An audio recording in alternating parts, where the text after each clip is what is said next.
Well, good morning. This is Vinney Chopra coming live to you from San Francisco, from Black Hawk, California. As some of you might know me, this is the sequel to my book. Many of you might have read it. If you have not read it yet, please go ahead and get it. 325 positive reviews in just 1 year, guys. If you want to really get a book that can really get you into the senior investing, investing passively or actively, go ahead and pick it up from the Amazon, right? In India, in UK, in Canada, we are getting statistics from all over the world. So please do look into that. Again, this show is for you. I want to say that, and I try to bring the best of the best, guests on the show. As you can see, just Google me, Vinney Chopra. Vinney Chopra, just Google me and say podcast. That's all you have to say. And you'll come across all the different syndication attorneys, 7 of them. And I'm doing Dawg and Kelly today, also interviewing, because I live in the syndication world. And that's what I've been living for 14 years. I used to be having single family homes all over USA, but then we sold them all. And I just wanted to scale up and increase the business from investing in 14 units for $180,000, by the way, 14 years back, to $441 million of portfolio with over 4,600 apartments. And also with the senior living, which we'll be talking a little bit about it today, it's going to be $1 billion to $2 billion, I promise you, in the next few years, because we'll be building 200 million every year for the next 10 years. That's 2 billion. Plus this will get multifamily into $1 billion, so 3 billion, let's say. But anyway, if you only would like to watch me, share and comment, please do so. And again, I come live to you. I mean, not live. I do 5 shows, guys. So sorry about that. You could just Google me and see about all that. But let me talk about my great friend, Bill. Hi, Bill. Good morning, buddy. Hey, Vinney. How are you, my friend? I'm doing excellent. Couldn't be better, Great. when I retired 5 years back, my wife said, oh, okay, we're going to be traveling. I told her, yes, we'll be traveling every 2-3 months all over USA, all over the world. But during COVID, we are tied down, this year, and we had 6 vacations planned, but nothing happened. I never look back. I look forward. So next year or year after, we'll be able to, have fun. But the good part is, Bill, I want to introduce you. You're a great personality. A lot of people know you in whole USA, and especially with your podcast, which is reaching so many heights, with the seniors. And we're going to talk about that. So let me introduce my friend Bill, those who don't know him.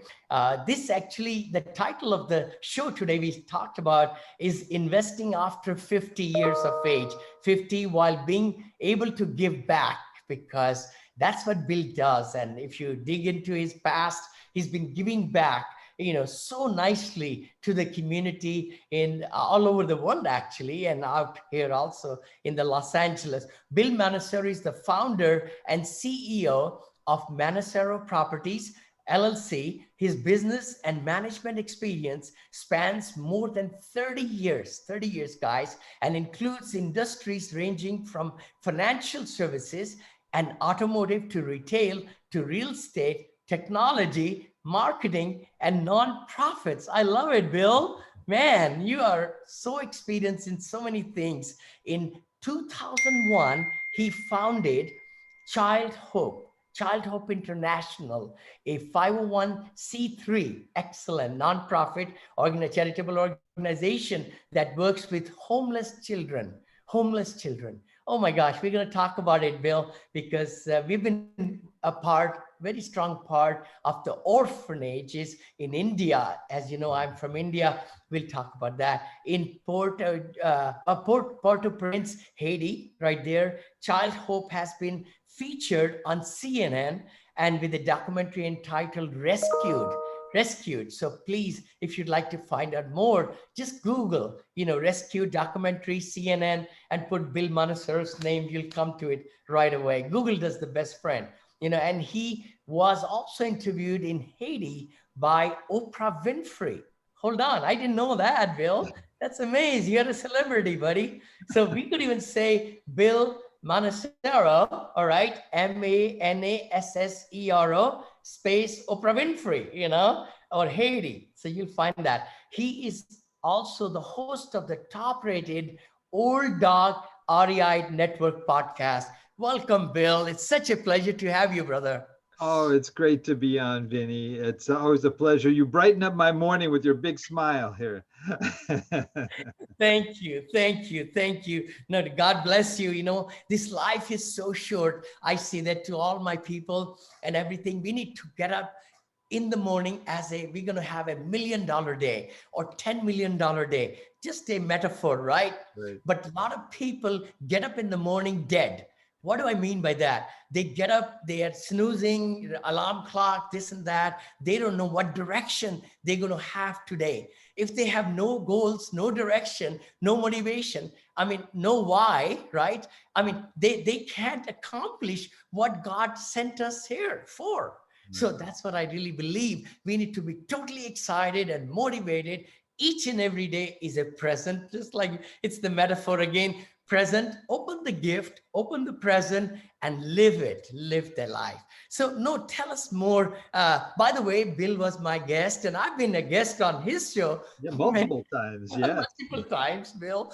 And please do Google, because Bill shared so much great information about his past and Haiti and everything. But we want to dig into more today into the podcast. He's built a great podcast.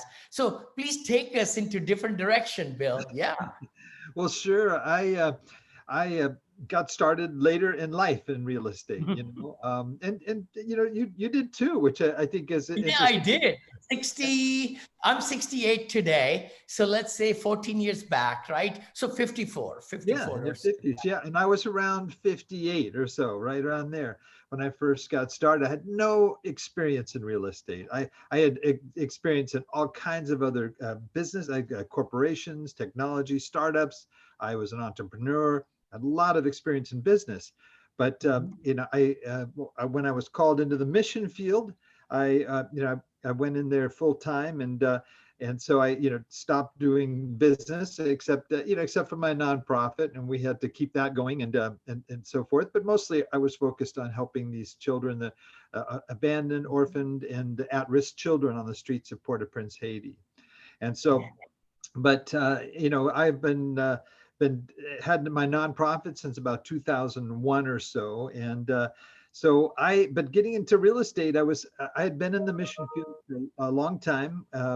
And it was getting sort of near the end of our time, because Haiti is a difficult place, and it is difficult for families. And I had my family there. My kids were growing up. They were going back to the States, and my wife and I were just praying about what to do next. And I thought, well, maybe we should take a sabbatical, go to the States, and figure out what it is we want to do. If we want to stay in Haiti, into our older years, or do we want to come back to the U.S.? And so we took a sabbatical, went out there, and realized that, yeah, we really, it's time. It's time for us to go back. And so I'm in Haiti, and I'm trying to figure out, well, what am I going to do?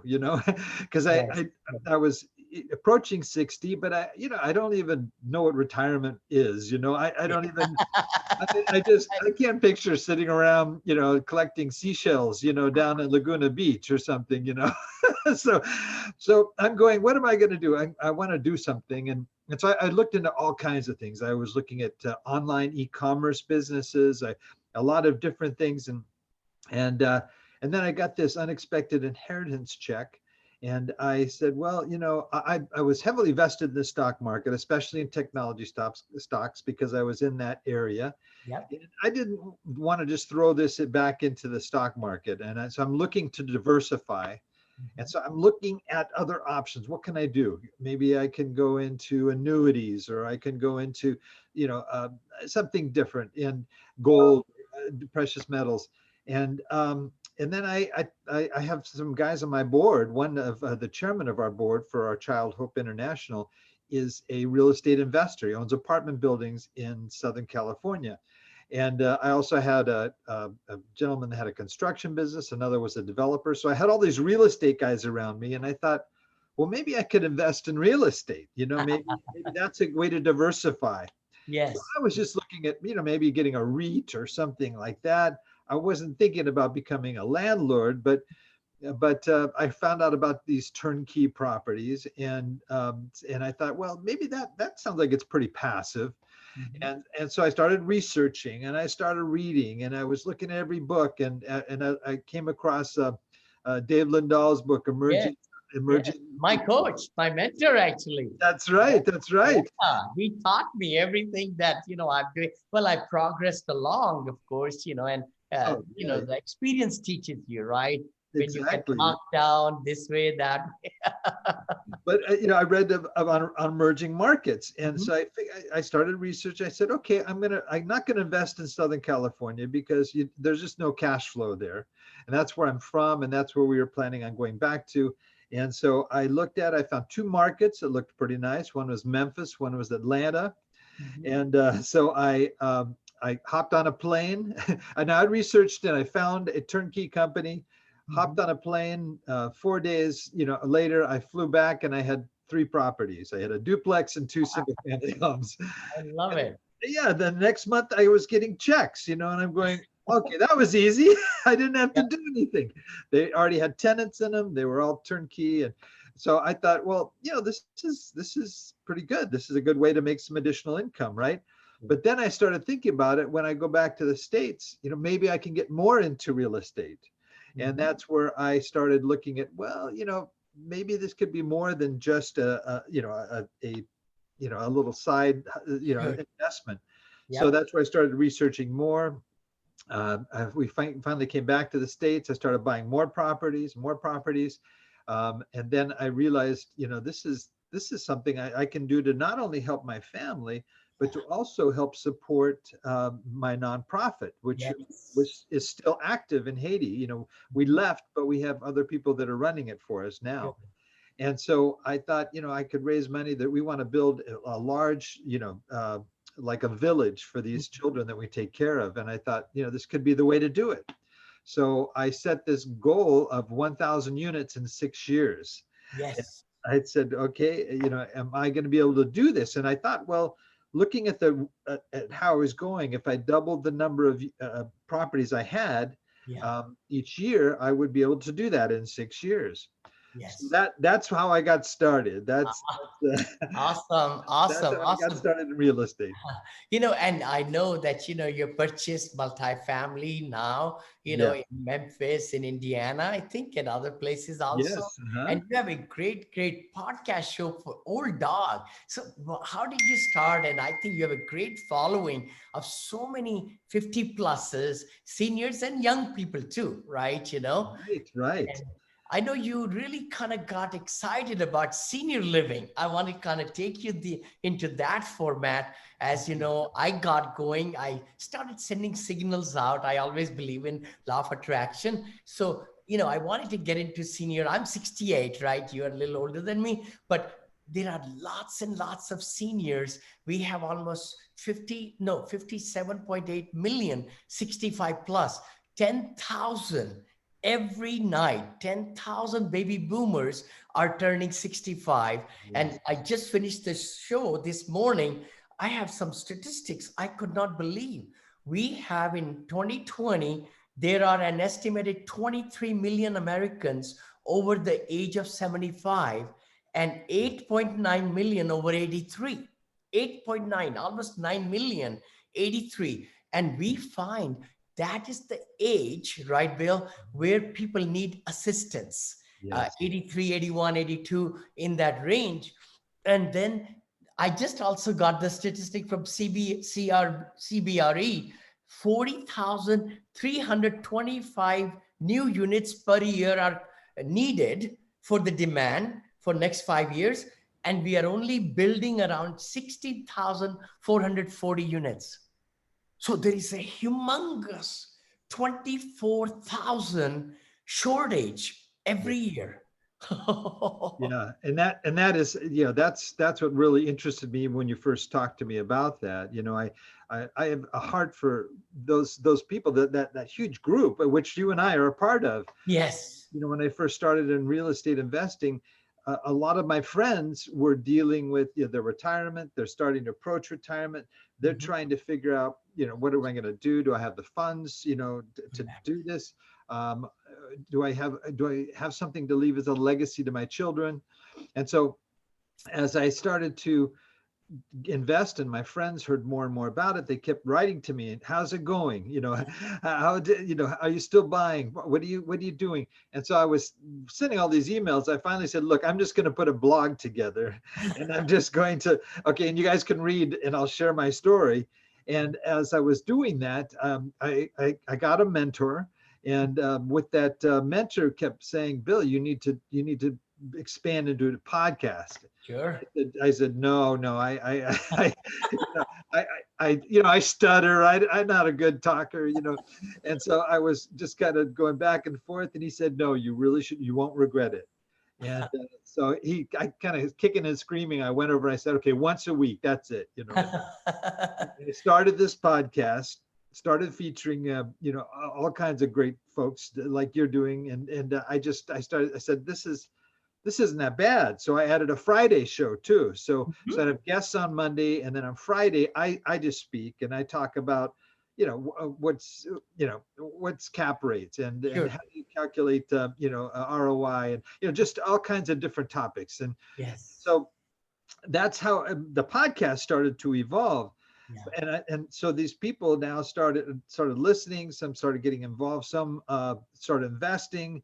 So there's this whole group of people now that listen to this podcast, the Old Dogs REI Network, and they're investing in real estate in many different ways. Some are buying properties, Sure. some are investing in syndications, Yeah. and as you know, and then there are those that are they're looking at different types of maybe diversifying, maybe doing a little bit of different things.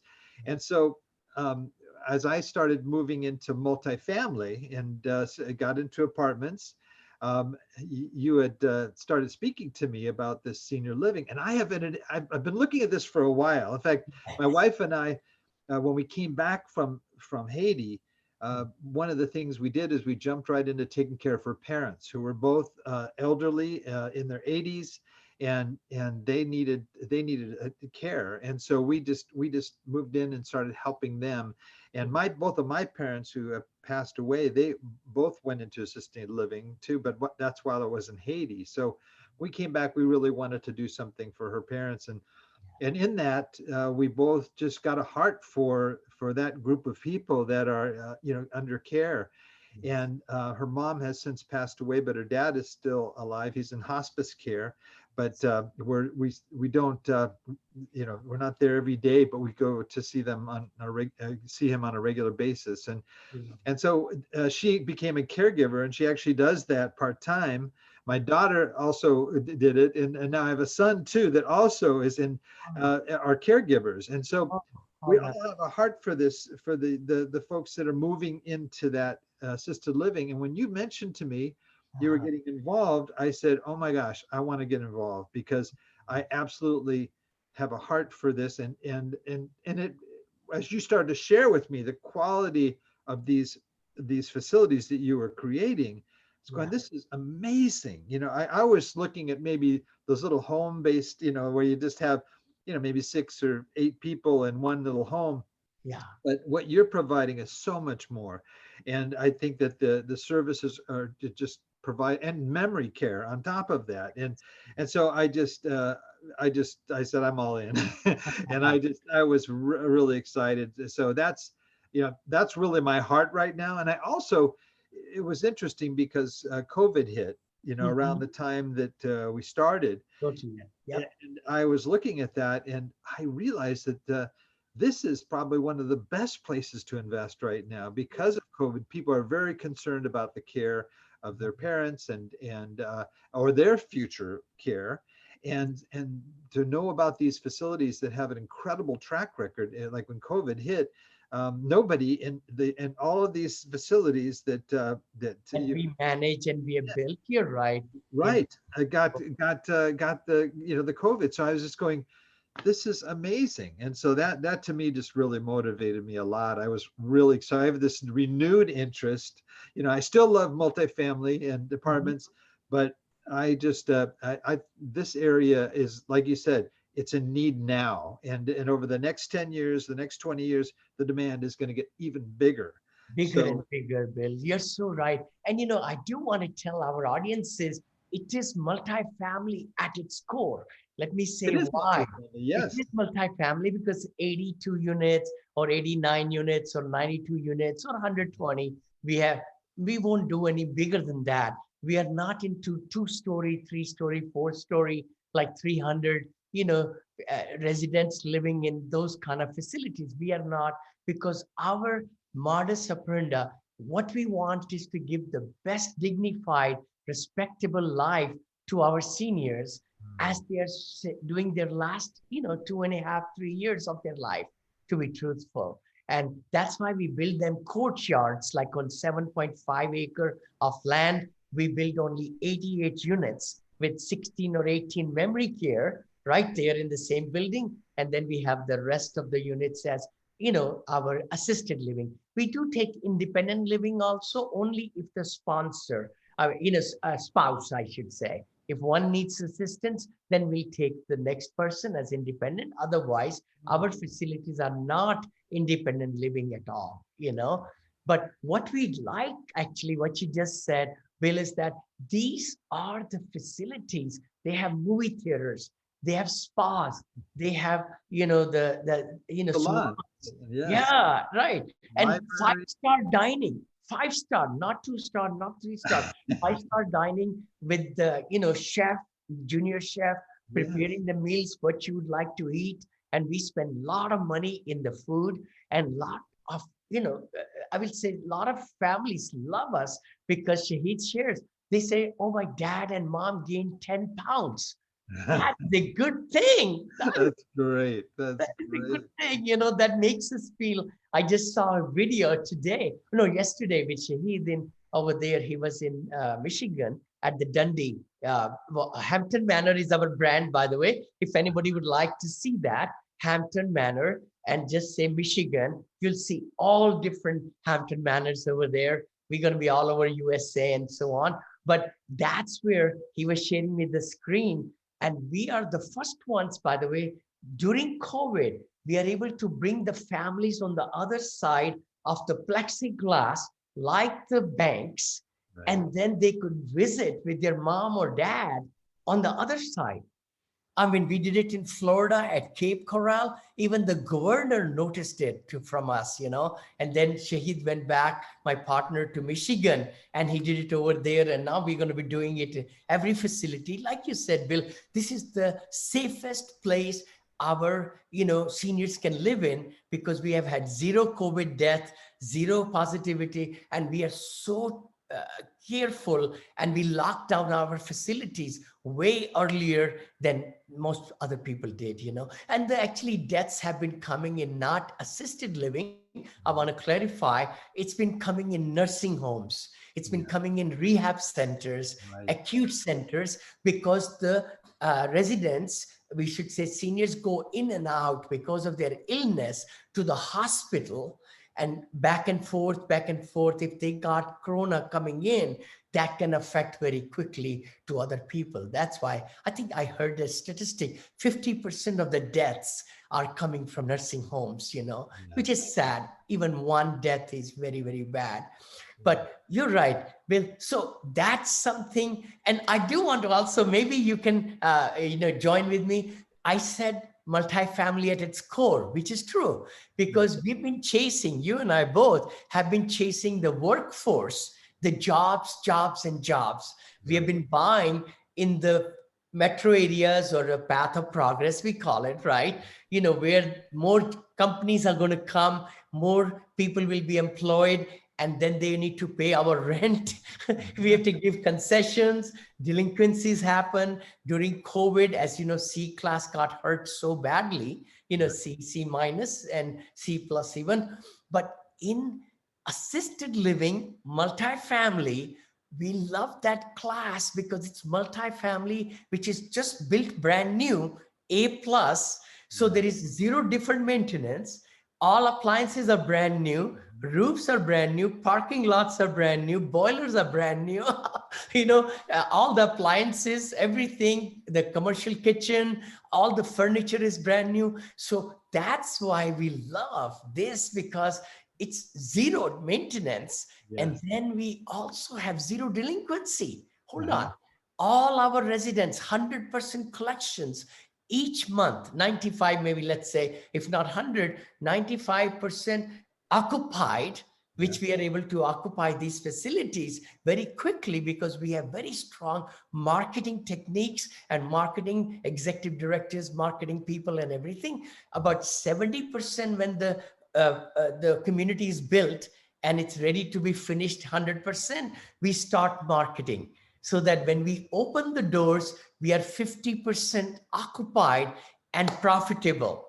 That's See, great. when I say, see, in apartments, we cannot say that, Bill, right? Yes. Because you need to be 70, 65 to 70, or even 75% to make any money Yeah. after paying the mortgage and all. But in assisted living, it's 45%. Yeah. It's amazing. It's amazing, Yeah, yeah. Well, it excites me. The whole senior living to me is just the only place to be. No, It's, really, really. it It's is the great. state best investment Shahid just shared this morning at our podcast show that we do, that for the last 10 years, assisted living senior investing has the best class to give the returns. It gives 2 to 3 times the returns of a regular apartment, because we are not having the same unit go for 1,300 or 1,200, but seniors are paying 3,800 or 4,400. So just that gap of, like, we are collecting $4 million with 82 units. $4 Yes. million.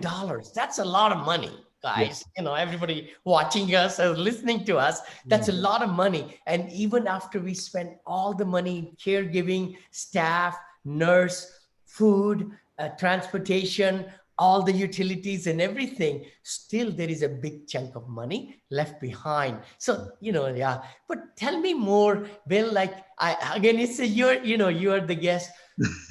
What you will tell somebody who's looking into this, what do you understand, so far, in the senior living or multifamily, right? What would you say to them if they are kind of questioning it, let's say? Yeah, well, I think, getting into any kind of real estate investing, I think the most important thing is to know your why. Yeah, yeah. Because it's interesting that the why to me is that motivating factor that Mhm. makes you want to keep going forward, even when things may be tough or even when there's challenges. But if you have a strong why, and it shouldn't be something like, well, I just want to earn extra money, or that's not really a why. That's like a goal or objective. But you have a solid why. That's what should be motivating you. Mhm. And as I was mentioning to you with senior living, my why is a heart for helping those people Yes, that yes. are in my age group, and there are many that are that have health issues and other struggles, and to be able to do something that helps out that group Yeah. is a strong motivator for me. And then second of all, I think it's really important to research and to really understand Yeah. what's involved in getting involved. Educate yourself, understand if you're going to invest in apartments, understand all of the elements that go into what is a value add, and what kinds of things have to be done to that property to be able to make it profitable, and all the elements that are involved in know your sponsors, the people that are behind it. So do all your research and your homework, and then so the final is have a plan and stick to that plan. If you're going to be investing every year, how much you're going to invest, what you expect to get the return on. And I think as part of that, just do it.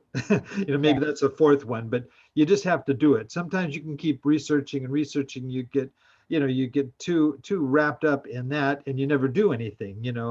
And so that the idea is, okay, I got the data, I've got enough to get started. Boom, make them move and move and forward, and you won't regret it, because that's the one thing I know. More people, on my show, I always ask them, what are your biggest mistakes, and what are your biggest success? And number one, mistake that comes up all the time is not starting earlier.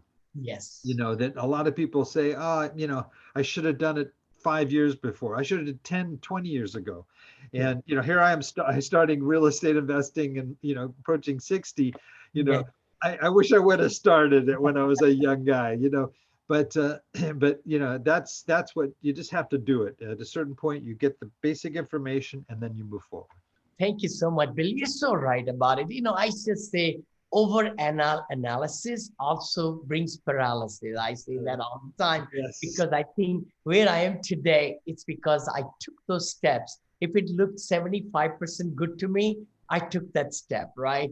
And that way it turned out to be a much better investment, and next and next and next. I've done 35 syndications now, by the way, but the good part is we want to share with all the audiences, we are going to be coming out with this book, Senior Living Investing Made Easy. Oh my I love it. Oh, that's great.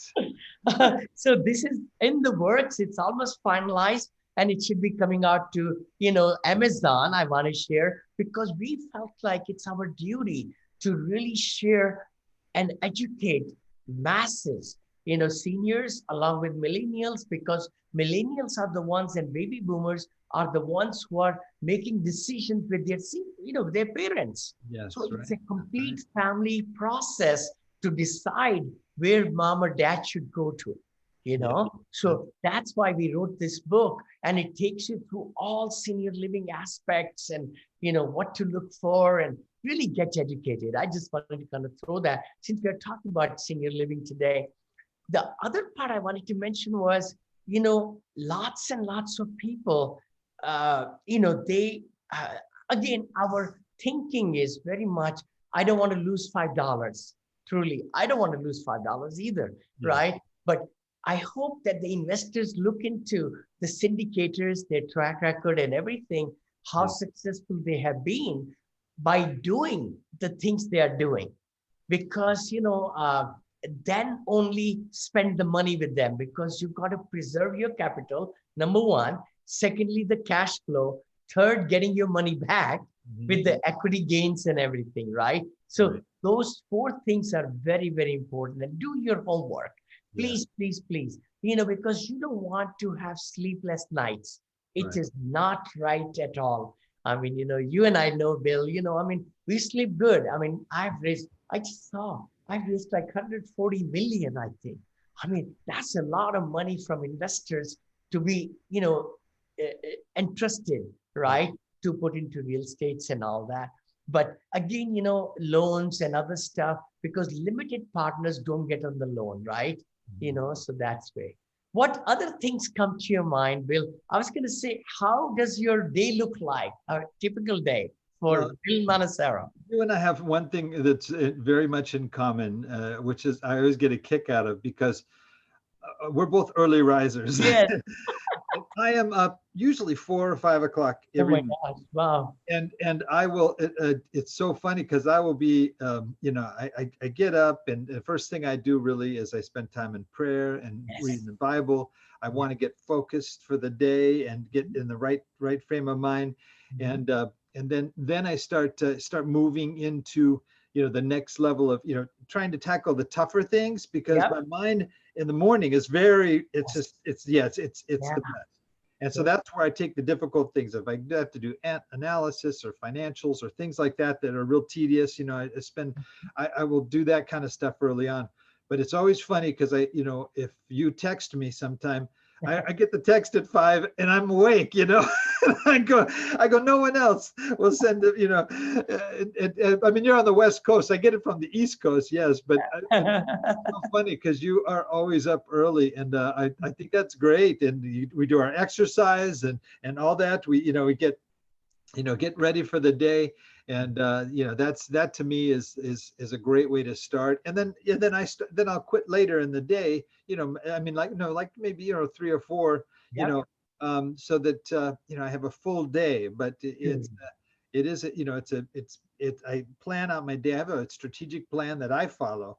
And Yes. so I look at the one of the books that really inspired me was Gary Keller's The One Thing. The one thing. Yep. Yep. Yep. So if I really focus my day on that one thing, which Yeah. is tied to the one thing for the year that I want to accomplish, then I will be that much more effective. So after I get the things out of the way early in the morning, then the rest of my day is really spent on the one things. And I love it. I love it, Bill. And again, our friend Hal Elrod, he yes, wrote that Miracle Morning. And yes, that's uh-huh. you and I very much do the same gratitude, God, of course, reading scriptures like I do in my Indian culture, Hanuman Chalisa and other, books we have. And then, of course, take care of our mind and soul. It's so important. I Yeah, mean, we feed our body so much good stuff, right? But right. we need to feed our mind. I mean, that is the number one thing. And by doing that, like you said, and concentrating on one thing, it gets you up and running and have a day, right? Yeah, From the 4 or 5 to about 3 o'clock, you've done a great 11 hours with, of course, bath and food and lunch and all that. But I hope everybody listening to us, I hope you are in that frame of mind. If you're not, we will highly recommend Bill and I, go to YouTube or go to Google and just say Miracle Morning script or Miracle Morning, video. And you'll come across some great things, short ones for just 5 minutes or 7 minutes, and try to internalize it, because we only accomplish so much when our body and soul are unified. We are going towards the north, we call it, right? Stephen Covey, our good mentor, said that, yeah, you right. know, just like the compass, wherever you take the compass, it's going to always point towards the north. And that's what happens to us in the morning, that our compass of the body and soul and mind and everything, it's pointing to the north, Yeah, I like that. I like that. And you're also I like you very strict on your regimen for physical too. Yes, yes. You're walking on your your little, what do you call that? The little the thing that you walk on, that Oh, the the elliptical. Oh, I elliptical. love Yeah. the elliptical. I love Yeah. it. Yeah, You're doing Bill. that. So that's important too, because we don't want to end up in assisted living any sooner than we have to, right? Yes, so, yes. so we want to help people out in assisted living, but eventually we will. But even I want it to be later than earlier.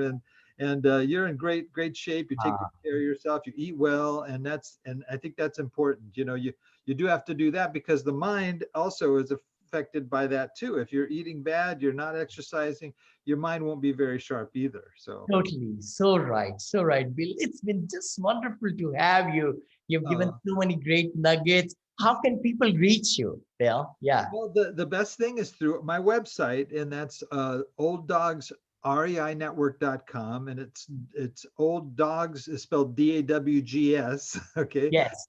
Uh-huh. REI for real estate investing, and then network. So old dogs REInetwork.com. And when they go to my website, the first thing they're going to see is a pop-up for a 3-minute property analyzer. And Yes. so I have this thing that helps me, when you're looking through a lot of different properties. You Mhm. can go through and you can plug in, the top key, factors of that property, the number of units, the income, the expenses, all these factors, and you put them in this 3-minute analyzer, and then it'll just start ranking them all. Mhm. And at the end of your day, you can go to this, and you can sort them by the ones that have the most promising ROI, the best cash on cash reserve. You can sort by all these different categories, and then you can pick out sort of your top properties that you want to zero in on and dig deeper. Awesome. So yes, Awesome. that's a free thing that they'll get I if they love go. it. Love it. Love it. Our, audiences can get some great, tools. I appreciate you sharing that, Bill. It's so great to have you. And again, I just want to talk to everybody. I hope you like the show, today's show. Don't forget to like us, subscribe, comment, and also share this episode where, if you found it to be of good value to you. And if you'd like someone to know, they can also find value. You can always reach myself, vinneychopra.com, vinneychopra.com. We also have two other websites now, which is moneilinvest.com and then seniorlivinginvesting.co. And then we are coming out with the fourth and the fifth. But the thing is, we got to just always try to move the needle, I call it. Let's be better today than yesterday. Let's just get educated and let's make some good decisions. Do the one thing, just like Bill said, and decide on that one thing. What's that one thing today? That's going to get you to the next level. Again, thank you for joining, everybody. And I know it's going to be broadcasting in Bill's team also and audiences. And please reach out to Bill, my great friend. And, again, if you want to know more about senior investing, passively, actively, please reach out to Bill. He's my guest, or reach out to us and so forth like that. So thank you so much, Bill. Have a wonderful day, buddy. Thank you so much. Thank you. Bye-bye. Bye-bye. Be sure to listen to Mr. Smiles next week with more golden nuggets and top-notch coaching tips. You can reach him by going to vinneychopra.com. Be sure to like, comment, and share to show everyone how Mr. Smiles has brought your apartment syndication business to the next level.